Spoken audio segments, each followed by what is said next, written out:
In this video, everyone, we're going to try and answer some common questions I see on the forums about what appliances you can bring from home that will work on an electric hookup.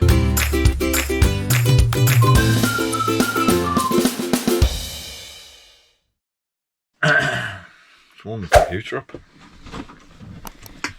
Hello everyone, it's been a long time since I've done what we call an informative video. It's a spreadsheet video. Now, if you're not familiar, maybe you're new to the channel, what do I mean by spreadsheet video?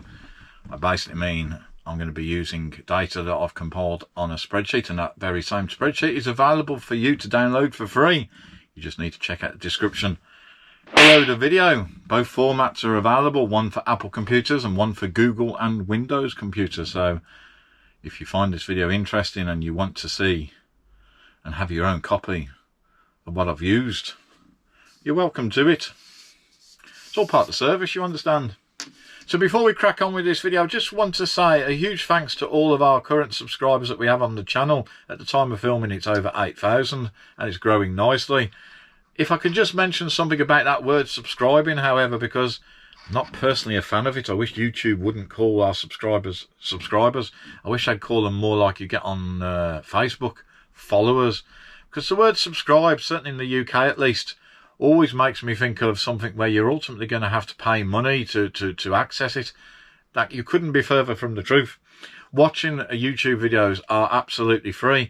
YouTube do offer a service where for a premium they can stop you having to watch the ads, but otherwise the service is absolutely free, and certainly watching our videos on the Live for Travel channel are completely free and always will be free, everyone.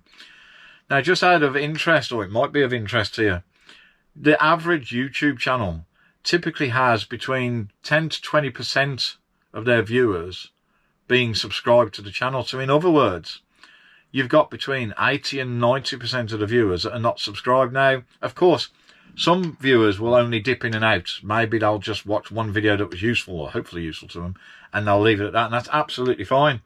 But for certainly our more regular viewers, we would sincerely ask you to consider subscribing, either by scanning the QR code that's just magically appeared above my head there, or the link at the end of the video, or when you've watched the video, just looking at our channel page and clicking subscribe there.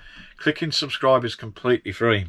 It certainly doesn't also oblige you to watch all the videos. It actually doesn't oblige you to watch any more videos.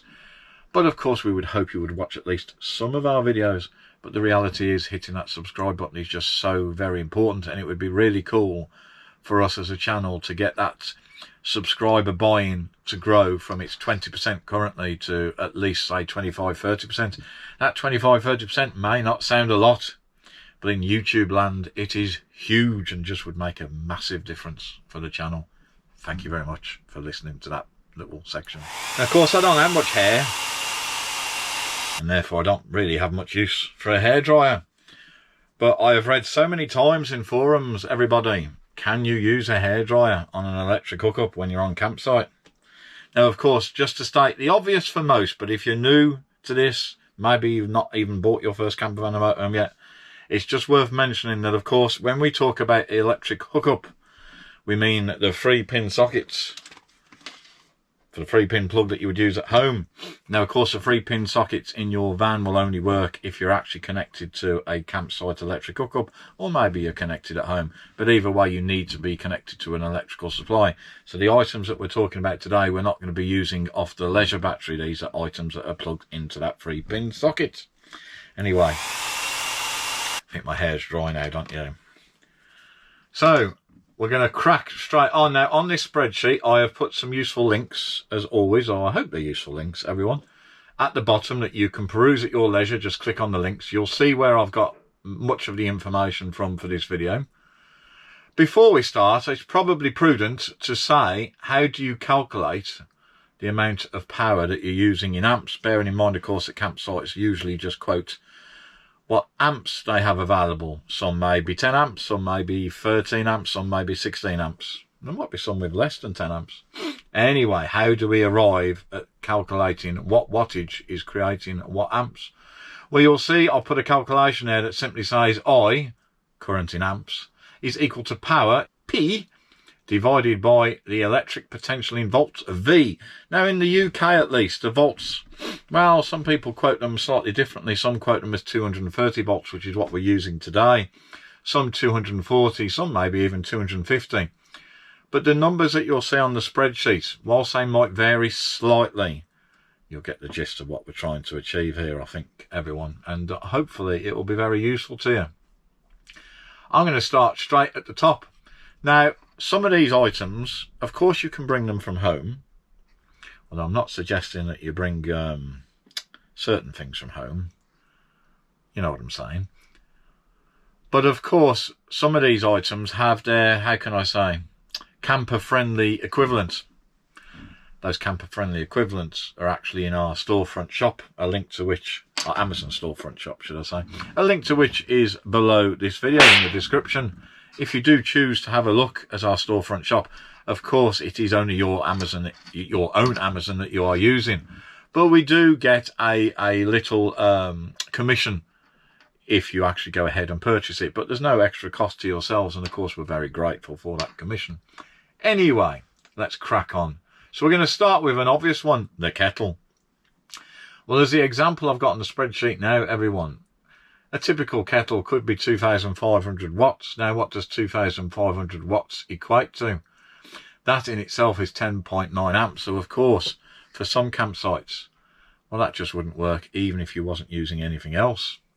Probably also a good time to mention, when we talk about what you're using off the electric, just remember that things like a fridge, certainly the fridge in our van, they're quite power hungry. So if that's running off the electric, you just need to be aware that depending on whether it's currently cooling down or not, you might think there's no other devices running, but of course, well, there might be. So you could have a low wattage kettle, similar to the one that we use in this van and is in our storefront shop. That one, as the example on the spreadsheet, is 600 watts. So, of course, immediately you've reduced the ampage down to just 2.6 amps. The toaster, now I do like my toast in the morning. I could bring one from home. Maybe that's 2,200 watts. Well, that, of course, is near 10 amps again. Now, if you're on a 16 amp site, none of what we've discussed so far would be a problem. Just to state probably the obvious. But anyway. Or you could go for a low wattage toaster like we do. So the example on the spreadsheet is 900 watts. And that 900 watts is just a tad under 4 amps. So again, it's not particularly concerning on campsite. The microwave. Now, the microwave's a bit different insofar as whatever the wattage it says on the front or the rear of the microwave that you intend to use, at startup, at least, I believe, they actually consume more. So you get a peak wattage being used when you're using the microwave even. So what I'm basically saying is, if it says 1,000 watts on the front, it could actually, at least initially, use more than 1,000 watts. It could be as much as 1,300 watts. You just need to be aware of that. But anyway, if we stick with the microwave, typical one between, say, 1,000 or 1,500 watts. Well, that is between just over 4 amps and up to 6.5 amps. We use a low wattage microwave in this van, so that comes in at 700 watts on this example. And of course, 700 watts is only 3 amps. But again, remember, even our low wattage microwave will use more when you first start to use it. A coffee maker, you might choose to bring your coffee maker from home. The example that we've used on here is 1,300 watts. Now, of course, all these wattages will differ depending on the device that you've got yourself. We would always encourage you to check the label or the back of the unit or whatever it is, just to check what the actual consumption of your specific item is using. But on our example, the coffee maker is 1,300 watts. Well, again, that's just under 6 amps at 5.7 amps. You might bring a food mixer. That's 1,000 watts, 4.3 amps. You might use a slow cooker. You see, there's times when we will use our slow cooker in the van, so that could be 1,500 watts, so that's about 6.5 amps. Now the hairdryer, this actual one is called a Pifco Profiles 1200, and I'm guessing that the 1200 relates to the wattage. What do you reckon? But on the example we got on the spreadsheet, it says 1,500 watts. 1,500 watts to dry your hair, and that is 6.5 amps. You might bring an iron. Now again, of course, with an iron, you can have a travel iron, but we'll stick with the household one first, because we've discussed in previous videos, particularly our essentials videos, like this one below, we've discussed the fact that it becomes a very expensive game if you want to kit out your van, everyone, with unique stuff for the van. In other words, limiting what you're having to bring from home. Now, of course, there's benefits to that. A, well, you won't forget to bring it because it's already in the van. B, it'll be low wattage or lower wattage because you bought it specifically for the van. But of course, there is an expense to that, and I am sure there are many people watching this video that would prefer or just basically bring stuff from home. That's why these numbers are even more important. So the iron, if I brought one from home, it could be 2000 watts. So that's just under 9 amps of power. You could, of course, have a low wattage iron, 750 watts. That's only 3.3 amps on this example.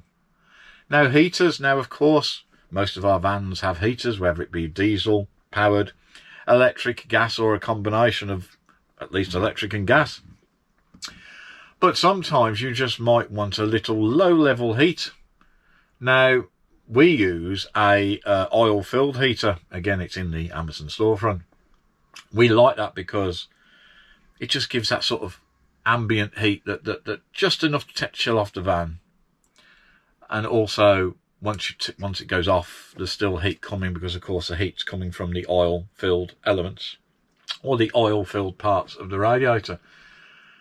But again, if you're talking about heating, if you use a fan heater, which of course many people would have, that could be 1000 watts, 4.3 amps.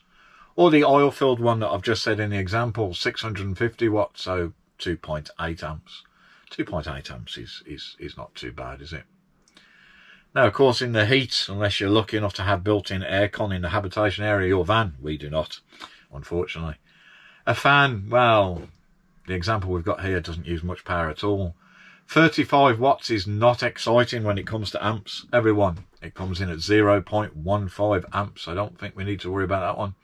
The TV, well, the TV we use is 12 watts. That's a 0.05 amps. I now feel like I'm doing a maths exam at school.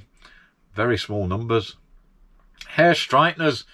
Yes, of course. I don't personally need hair straighteners, everyone. Hair straighteners could be 150 watts, but again, at 150 watts, you're less than an amp, so it's not really a concern. So you'll see, everyone, that in the main, it's quite easy to get away with using many of the items that you might bring from home without too much trouble. And if you are getting near to the ampage on site, then of course, you really just need to consider using one of those items at a time. So for instance, I guess an obvious one, maybe don't use the microwave and the toaster at the same time, or the toaster and the kettle at the same time.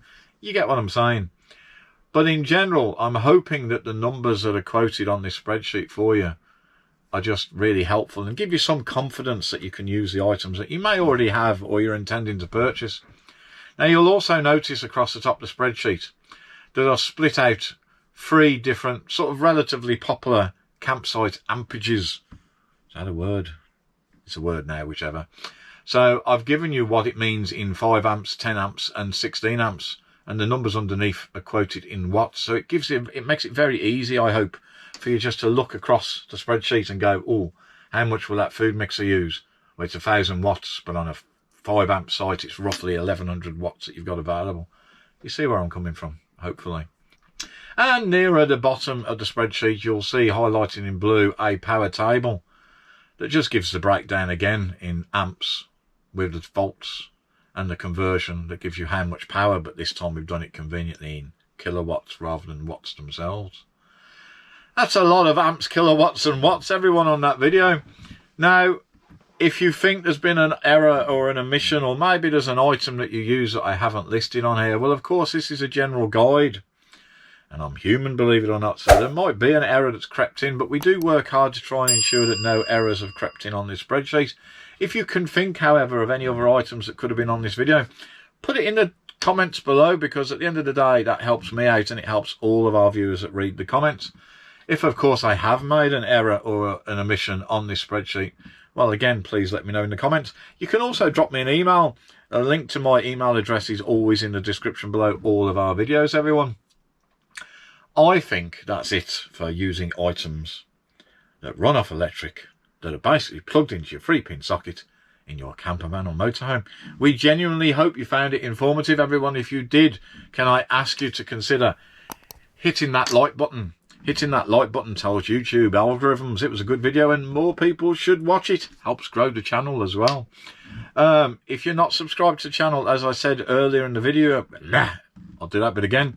If you're not subscribed to the channel, please consider subscribing. As we said earlier in the video, subscribing. YouTubers don't get paid for subscribers, but what subscribers do is, well, apart from it showing your support, it does help build the channel. The more subscribers that come on board, the more YouTube pushes our channel, and it's kind of becomes that snowball effect that I mentioned earlier, and we're just really grateful for your support. Anyway, everyone, thanks very much for watching. Hope you're enjoying your campervan or motorhome, or you're enjoying looking for your first campervan or motorhome, and we look forward to seeing you soon. Bye for now.